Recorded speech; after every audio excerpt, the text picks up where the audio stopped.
नमस्कार प्रिय मिथुन राशि वाले, मैं ये नहीं बोलता कि आप दुनिया और समाज को या परिवार को लेकर के नहीं चलते।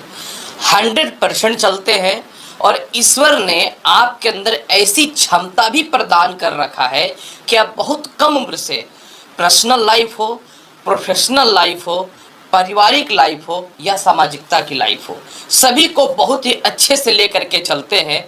क्योंकि आपके जीवन का संघर्ष तो 13-14 वर्ष की उम्र से ही जुड़ जाता है। 13-14 वर्ष के उम्र में ही आप वो चीज़ें देख लेते हैं जो जनरली अन्य लग्न या राशि वाले नहीं देख पाते। तो जीवन में अगर आपको सक्सेस होना है, जीवन में अगर आपको सफल होना है, तो परिवार का रिलेशनशिप हो या बाहर का रिलेशनशिप हो, जहां पैसे की बात आएगी वहां पे आप प्रोफेशनल बन जाओ। जब आप प्रोफेशनल बन जाओगे तो जीवन में कभी भी आपको धन की कमी नहीं होगी। ये बात आज मेरी आप याद रख लेना। 20 वर्षों से मैं ज्योतिषाचार्य का काम कर रहा हूं और मुझे ये बात बहुत ही अच्छे से पता है और ये सभी दिव्य और दुर्लभ ज्ञान है जो मैं आपके समक्ष प्रदान करता हूं हर वीडियो में किसी न किसी माध्यम से। तो इस बात का ध्यान रखना, करोड़पति बनने से आपको कोई नहीं रोक सकता। नमस्कार प्रिय मिथुन राशि वाले, 1 जुलाई से लेकर के 31 जुलाई के मध्य का संपूर्ण मासिक राशिफल लेकर के प्रत्येक मंथ की तरह इस मंथ भी मैं आपके समक्ष प्रस्तुत हुआ हूँ। मैं आपको बताऊंगा मिथुन राशि वाले कैसा रहेगा आपके जीवन में पूरे महीने का हाल, जिसमें आपके जीवन के लगभग सभी महत्वपूर्ण चीजों को मैं चर्चा करूंगा। जैसे आपका इनकम हो, कर्म क्षेत्र हो, विदेश यात्रा, शिक्षा, संतान, लगभग सभी चीज को मैं कवर करूंगा और बताऊंगा कि ग्रहों के हिसाब से ये महीना आपको कैसा प्रभाव पड़ेगा। 3 जानकारी मैं दे दूं। सबसे पहला, जुलाई के महीने में अगर आप सिर्फ एक सावधानी रखते हो तो आपको करोड़पति बनने से कोई नहीं रोक सकता। ये टॉपिक रहेगा जुलाई महीने का। दूसरी जानकारी, चंद्र राशि पर आधारित वीडियो है। अगर आपको अपना चंद्र राशि पता है तो बहुत अच्छी बात है। चंद्र राशि नहीं पता तो आप इस वीडियो का नाम या लगन के अनुसार भी देख सकते हैं। और तीसरी महत्वपूर्ण जानकारी, ये गोचर पे आधार पे एक जनरल प्रेडिक्शन है। हर इंसान का उसके जन्म कुंडली और कर्मों का प्रभाव सबसे ज्यादा पड़ता है। अगर ये भविष्यवाणी पूर्ण रूप में नहीं मैच होता है तो अपनी जन्म कुंडली दिखाएं, हस्तरेखा दिखाएं, अपने कर्मों में सुधार करें तो निश्चित तौर पे जीवन में कुछ बेहतर परिणाम मिलेंगे। तो चलिए मिथुन राशि वाले, समय को देखते हुए प्रारंभ करता हूं कि 1 से लेकर 31 जुलाई के मध्य में आपके कर्म क्षेत्र यानी व्यापार और नौकरी की स्थिति क्या बतला रही है ग्रहों की स्थितियों से जुलाई के महीने में। सबसे पहले मिथुन राशि वाले, आपके कर्म क्षेत्र में वर्तमान समय में राहु विराजमान है, यानी राहु गोचर कर रहा है मीन राशि पे, और शनि जो है ये वक्री अवस्था में कुंभ राशि पे गोचर कर रहे हैं। जब भी कोई ग्रह वक्र अवस्था में आते हैं तो उसका प्रभाव बढ़ता है पापी ग्रहों का, और एक घर पहले के भी प्रभाव को वो देता है। उस हिसाब से अगर मैं बात करूं तो वक्री शनि का प्रभाव आपके 10वें भाव पे भी थोड़ा सा पड़ेगा, क्योंकि 10वें भाव के ये सीधे अधिपति होते हैं। तो आपके लिए स्पष्ट तौर पे 12 जुलाई तक जिनके नए नौकरी व्यवसाय को लेके कुछ रास्ते बेहतर नहीं खुल रहे थे, 12 जुलाई तक कुछ बेहतर रास्ते खुलने की संभावनाएं बनती दिखेंगी। 12 जुलाई तक थोड़ा थोड़ा व्यापार में तरक्की के अवसर खुलने चालू होंगे, या आपके कांटेक्ट कुछ बड़े लोगों से जो है 12 जुलाई तक होने के योग बनेंगे। लेकिन 12 जुलाई को आपके कर्म क्षेत्र के अधिपति बृहस्पति जो होते हैं, इनके साथ मंगल की युति हो जाएगी। बृहस्पति और मंगल की जैसे ही युति 12 जुलाई से होगी, आपके कर्म क्षेत्र का स्वामी ग्रह मजबूत हो जाएगा। यानी 12 जुलाई के बाद सबसे पहला लाभ उन लोगों के लिए मिलेगा जो विदेशों में नौकरी का प्रयास कर रहे हैं। दूसरा लाभ उन लोगों के लिए मिलेगा जिनको नौकरी करने पे मनचाहा स्थानांतरण नहीं हो रहा था। तीसरा लाभ उन लोगों के लिए मिलेगा 12 जुलाई से जिनको नए नौकरी व्यवसाय के कुछ बेहतर ऑप्शन नहीं खुल रहे थे। और चौथा लाभ उन लोगों के लिए मिलेगा जो व्यक्ति अपने नौकरी व्यवसाय में बदलाव करना चाहते हैं। अब यहाँ पे क्या होगा, 12 जुलाई के बाद आपके कर्म क्षेत्र में सुधार तो बहुत जबरदस्त होना चालू हो जाएगा, इसमें कहीं से कोई शक नहीं है। लेकिन जिन लोगों को भी नौकरी व्यवसाय में ढंग का बदलाव चाहिए, उनके लिए 16 जुलाई तक का इंतजार करना पड़ेगा। 16 जुलाई को सूर्य देव द्वितीय भाव पे प्रवेश कर जाएंगे, जो आपके जीवन में तृतीय भाव के अधिपति हैं। पराक्रमेश का धनेश होना, और सबसे बड़ी बात क्या है कि 19 जुलाई से बुध के साथ जो है 19 जुलाई तक बुध के साथ इनकी युति होना एक लाभकारी स्थिति है। मतलब 16 जुलाई के बाद आपके जीवन में नौकरी व्यवसाय में बहुत बढ़िया बदलाव के ऑप्शन खुल जाएंगे। 16 जुलाई के बाद सरकारी कामकाज का बेहतर लाभ मिल जाएगा। 16 जुलाई के बाद जिनको भी बेहतर परिवर्तन करना था या ज़्यादा इनकम से रिलेटेड नौकरी का प्रयास कर रहे थे, वो होना चालू हो जाएगा। बात मैं उन लोगों के लिए अवश्य करना चाहूँगा जो लॉटरी सट्टा शेयर मार्केट से रिलेटेड यानी फाइनेंस से रिलेटेड काम में है। आपके लिए ना 7 जुलाई से ही समय बेहतर हो जाएगा, क्योंकि आप ना नौकरी कर रहे हैं ना व्यवसाय कर रहे हैं। आप एक कंसल्टेंसी दे रहे हैं, दूसरे के पैसे को ले रहे हैं और इन्वेस्ट कर रहे हैं और उनसे लोगों को प्रॉफिट दे रहे हैं। तो आपके लिए 7 जुलाई को पंचमेश जो अचानक धन का कारक होता है वो द्वितीय भाव पे चला जाएगा। जो सीधा लॉटरी सट्टा शेयर मार्केट को लाभ देने का कारक घर होता है वो है शुक्र। तो आपके जीवन में 7 जुलाई से लॉटरी सट्टा शेयर मार्केट का लाभ बहुत अच्छा है। 7 जुलाई से आपके जीवन में इनकम के रास्ते 10 गुने खुलेंगे। जो जॉब के इंटरव्यू या किसी प्रकार के एग्जामिनेशन को लेकर के नौकरी में जाना चाहते थे, उनके लिए बहुत ही बेहतर ऑप्शन खुलता हुआ नजर आएगा मिथुन राशि वाले। इसके अलावा जो है जिनको विदेश यात्रा को लेकर के काफी परेशानियां हो रही हैं, 12 जुलाई से जनरली विदेश यात्रा के योगों में तो बेहतर वृद्धि होता हुआ दिखेगा ही दिखेगा, लेकिन सबसे ज्यादा बेहतर योग आपके जीवन में जो दिखेगा विदेश यात्रा का, वो मैं खुल करके और स्पष्ट बताता हूँ 19 जुलाई से। 19 जुलाई से जब बुध कर्क राशि में जाएंगे, माफ करेंगे, बुध सिंह राशि में जाएंगे और सिंह राशि का अधिपति द्वितीय भाव पे रहेंगे, तो विदेश यात्रा का योग मजबूत है। यानी जो भी मिथुन राशि वाले विदेश यात्रा के लिए आप परेशान हैं या डिस्टर्ब हैं, आपके जीवन में 19 जुलाई से समस्याएं दूर होते हुए नजर आएंगी। बात करूं उन लोगों के लिए जो पैसे को लेकर के बहुत परेशान है कि फाइनेंस की स्थिति कैसी होगी।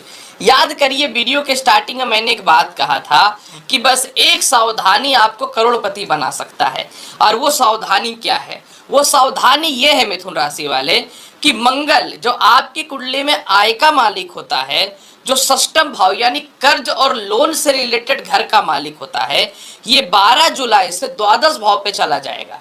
तो इस महीने देखिए मैं एक बात बताना चाहता हूँ, आय का मालिक द्वादश भाव पे जाएगा तो जो रेगुलर इनकम का बेस है उसमें थोड़ी सी स्ट्रगल रहेगी आपकी।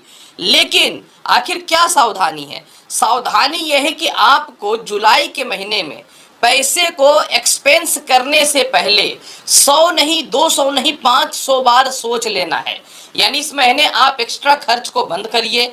इस महीने किसी को भी दयावश पैसे वैसे देने का सिस्टम को बंद कीजिए। इस महीने आप अपने एक्सपेंस पे कंट्रोल कर लीजिएगा। अब यहाँ पे देखिए धन के योग क्या वाकई में सुधरेंगे? बिल्कुल 100% सुधरेंगे। 7 जुलाई से शुक्र जब जाएंगे आपके जीवन में कर्क राशि में, तो पंचम का मालिक धनेश हो जाएगा। ये बहुत बढ़िया योग बनता है, एक तरह से लक्ष्मी योग के जैसा ये प्रभाव देगा। और 19 जुलाई से समझ लीजिए कि बुध का पंचम भाव में आना, चतुर्थ भाव और लग्न का तृतीय भाव पे आना, मतलब सिंह राशि में आना, ये बहुत मजबूत है। तो जहां आपकी कुंडली में पंचमेश मजबूत होगा, जहां राशि के स्वामी या लग्नेश मजबूत होंगे, तो इनकम का सोर्स बहुत ज्यादा बढ़ता हुआ दिखेगा। यानी आपके जीवन में 7 जुलाई के बाद अचानक बहुत धन आएगा। बस इस महीने आपको खर्च करने से पूर्व थोड़ा विचार अवश्य करना चाहिए। पैसे की कहीं से कोई कमी नहीं रहेगी, ये सोच लीजिए। हाँ, जिन लोगों को संपत्ति वगैरह सेल करके धन की प्राप्ति करनी है या खानदानी संपत्ति वगैरह सेल नहीं हो रहा था, आप लोगों के लिए बेहतर योग 19 तारीख से चालू होगा। सरकार के तरफ से धन की प्राप्ति, परिवार के तरफ से धन की प्राप्ति, ये इस प्रकार की धन आपके 16 तारीख से आना चालू हो जाएंगे। और बेसिक तौर पे जो बिजनेस करते हैं या जॉब करते हैं, जिनके लिए धन आने का कंटिन्यू रास्ता खुला होता है, वो 7 तारीख से ठीक हो जाएगा। बस एक्सपेंस पे कंट्रोल करना पड़ेगा। वैवाहिक जीवन कैसी होगी? बहुत महत्वपूर्ण प्रश्न है, और ये बात सच्चाई है कि मैं कुछ भी नहीं छुपाऊंगा। देखिए मैं क्लियर और स्पष्ट बताना चाहता हूँ। 16 जुलाई तक सूर्य सप्तम भाव को देख रहा है और 7 जुलाई तक बुध भी सप्तम भाव को देख रहा है, शुक्र भी सप्तम भाव को देख रहा है। यहाँ पे एक प्रश्न मैं आपको खुल के बताता हूँ। सबसे पहला बात कि 7 जुलाई से जिनको प्रेम विवाह करना है उनके लिए समय बहुत ही बेहतर हो जाएगा। यानी जिनका लव लाइफ खराब चल रहा है, जिनका लव लाइफ में बिल्कुल टेंशन चल रहा है, जिनका लव लाइफ में काफ़ी समय से दूरियां बनी हुई हैं, काफ़ी समय से रिलेशनशिप में है लेकिन विवाह के लिए कुछ ढंग के प्रोग्राम सेट नहीं हो पा रहे हैं, उसके लिए मैं बहुत ही क्लियर और स्पष्ट तौर पे बताना चाहता हूं मिथुन राशि वाले कि इसके लिए आपको इंतजार नहीं करना है सिर्फ 7 जुलाई तक। लेकिन जिनको अरेंज मैरिज करना है या जिनका वैवाहिक जीवन बहुत डिस्टर्ब है, सेपरेशन की स्थिति है, डाइवोर्स नहीं लेना चाहते लेकिन बात वहां तक बढ़ गया है, ये समस्याएं 16 जुलाई तक घेर के ही रखेंगे आपको। तो किसी भी हाल में 16 जुलाई तक आप अपने दाम्पत्य जीवन को बचाइए। अगर आप इसको बेहतर बना लेंगे तो जो सूर्य आज आपके वैवाहिक जीवन को खराब कर रहा है, जो सूर्य आज आपके जीवन को डिस्टर्ब कर रहा है, यही सूर्य अन्य लोगों से रिलेशनशिप ठीक कर देगा और विवाह के रिश्ते भी आने चालू हो जाएंगे। परंतु 16 जुलाई से आपके वैवाहिक जीवन में खुशियां आ जाएंगी, 16 जुलाई से आपका वैवाहिक जीवन ठीक हो जाएगा, 16 जुलाई से हर तरीके से आपका जो है स्थिति और परिस्थिति ईश्वर की कृपा से बहुत ही बेहतर हो जाएगा। मिथुन राशि वाले जिनका ससुराल पक्ष से मतभेद चल रहा है, जिनकी अस्थिरताएं काफी चल रही हैं ससुराल पक्ष से, उनके लिए 7 तारीख से कुछ हद तक सुधार की स्थिति बन जाएंगी। और सबसे बड़ी बात कि जिनका विवाह में रिश्तेदारों से मतभेदता चल रहा है, इसमें सुधार 19 जुलाई से बेहतर होना चालू हो जाएगा। कैसा रहेगा भूमि मकान वाहन संपत्ति की बात सीधी बात में कर दूं, चतुर्थ भाव के अधिपति बुध जो है 19 तारीख तक धन भाव में है, 19 तारीख से अपने कारकत्व स्थान तीसरे घर में मित्र की राशि सिंह में चले जाएंगे।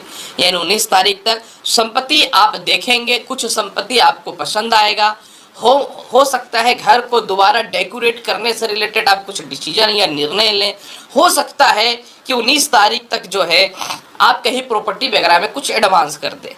लेकिन जैसे ही बुध तृतीय भाव पे आ जाएगा, कब से 19 जुलाई से आपकी घर की रजिस्ट्री हो जाएगी, डेकोरेशन को लेकर के या फिर दोबारा रेनोवेट को लेकर के जो भी परेशानियां हो रही हैं घर को, वो सभी समस्याएं दूर हो जाएंगी। संपत्ति विवाद से रिलेटेड किसी प्रकार की समस्या है तो वह भी जो है आपके जीवन में 19 तारीख से 100% दूर होता हुआ नजर आएगा। हम जानते हैं कैसा रहेगा शिक्षा का हाल और संतान पक्ष की स्थिति। देखिए कभी कभी कुछ विषयों पे कम बात में ही सीधा बात खत्म कर देना बेहतर है। मैं मानता हूं कि संतान पक्ष को लेकर और शिक्षा पक्ष को लेकर परेशानियां हैं, क्योंकि मंगल की पंचम भाव पे दृष्टि है, शत्रुगत राशि है। 12 जुलाई से मंगल द्वादश भाव पे चला जाएगा और शिक्षा स्थान का मालिक द्वितीय भाव पे कारक तत्व स्थान पे, जो इनका कारक तत्व स्थान होता है, शुक्र चले जाएंगे। सीधी बात 7 जुलाई से पढ़ाई में थोड़ा थोड़ा सुधार आएगा, 7 जुलाई से संतान पक्ष को लेकर के कुछ हद तक समस्याएं दूर होंगी, 7 जुलाई से संतान कंसीव होने से रिलेटेड कुछ शुभ समाचार आएगा।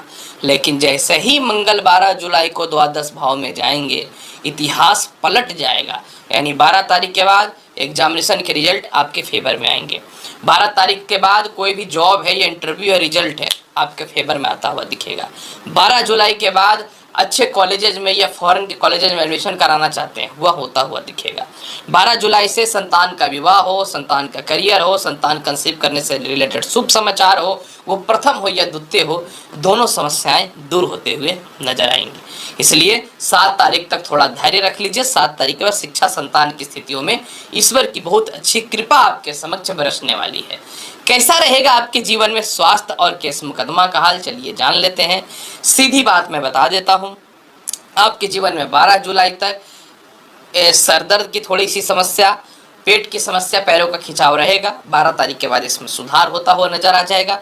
जहां तक केस मुकदमा की बात मैं करूं तो मैं आपको बोलूंगा कि 12 जुलाई से पहले कुछ हद तक केस मुकदमा तो हद तक समाप्त होगा, लेकिन एक सावधानी आपको केस मुकदमा से रिलेटेड भी ये रखना पड़ेगा कि किसी भी हाल में 12 जुलाई के बाद व्यर्थ के लड़ाई झगड़ों में, व्यर्थ के झूठे फसाद वगैरह में नहीं पड़ने का कोशिश कीजिए। मैं क्लियर और खुल के बोलता हूं, क्योंकि 12 तारीख के बाद थोड़ी कानूनी अड़चनें परेशान कर सकती हैं, तो इसलिए मैंने शुरू में ही बताया था, बस एक सावधानी आपको करोड़पति बना देगा। उपाय के तौर पे क्या करना चाहिए, हनुमान चालीसा का पाठ कंटिन्यू चालू कर दीजिए 12 जुलाई से। इसके अलावा जो है प्रत्येक दिन सुबह सुबह माता लक्ष्मी को शुद्ध घी का दीप अवश्य प्रज्वलित करिए और कोशिश कीजिए प्रत्येक दिन सूखी नारियल, यानी जिसको हम लोग गड़ी बोलते हैं, प्रत्येक दिन जो है माता दुर्गा को भोग लगाने का और प्रसाद के रूप में ग्रहण कीजिए। आप देखिए पूरा महीना ईश्वर की कृपा से बहुत बेहतर जाएगा मिथुन राशि वाले। तो प्रिय मिथुन राशि वाले, पूरे जुलाई महीने का संपूर्ण राशिफल मैंने आपको बता दिया। उम्मीद करता हूं कि बताई गई जानकारी से पूर्ण रूप में संतुष्ट होंगे। चैनल पर नए हैं तो लाइक करिए, शेयर करिए, सब्सक्राइब करिए। मिलता हूं अगली वीडियो में और महत्वपूर्ण और ज्ञानवर्धक जानकारी के साथ।